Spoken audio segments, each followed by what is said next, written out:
ng bayan, maasahan anumang panahon.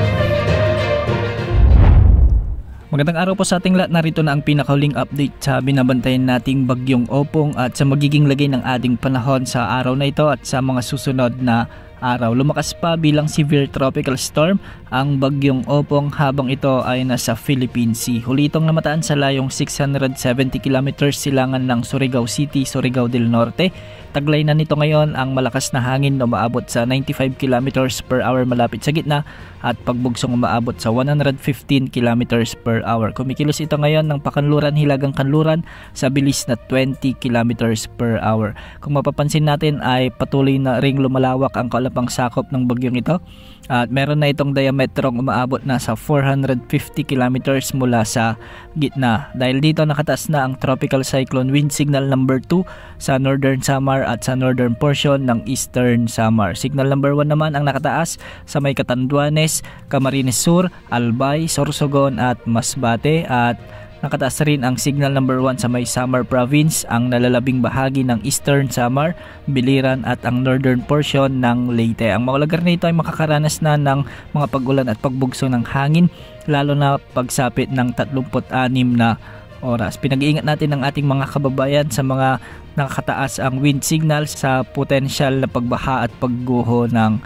lupa. Sa mga susunod na oras ay posibleng mas dumami pa ang mga lugar kung saan nakataas ang signal number 2 at signal number 1 dahil sa patuloy na paglapit ng bagyo. Inaasahang pinakamataas na wind signal na itataas ng Pag-asa ang signal number 4 kung ito ay umabot sa typhoon category habang ito ay dumadaan sa mga lugar kung saan ito posibleng manalasa. Base sa latest forecast track ng Pag-asa, bukas ay inaasahang lalakas na ito bilang typhoon category at mapapanatili nito ang kanyang lakas habang papalapit at habang dinadaanan ang Bicol region, ang Southern Luzon at ang ilang bahagi ng Mimaropa o Calabarzon. Ayon sa Pag-asa, posible pang magbago ang forecast track nito o yung track na tinatahak ng bagyo, posible pang bumaba o posible namang tumaas depende sa mga weather system na nakakaapekto dito. Kaya sa mga kababayan natin sa Metro Manila, sa may Central Luzon ay paghandaan din ang bagyong ito dahil posible pang umangat ang tinatahak na track ng bagyong ito. Para sa lagay ng ating panahon sa araw na ito ay makakaranas na ng mga pag-ulan na may pagbugso ng hangin dulot ng bagyong Opong ang Eastern Samar, Northern Samar at Samar Province. Kaya posible ang banta ng mga pagbaha at pagguho ng lupa lalo na kung may mga katamtaman at malalakas na pag-ulan. Samantala may mga pabugso-bugsong pag-ulan na rin dulot ng habagat na palalakasin ng bagyong ito sa may Zambales, Bataan at ang Occidental Mindoro.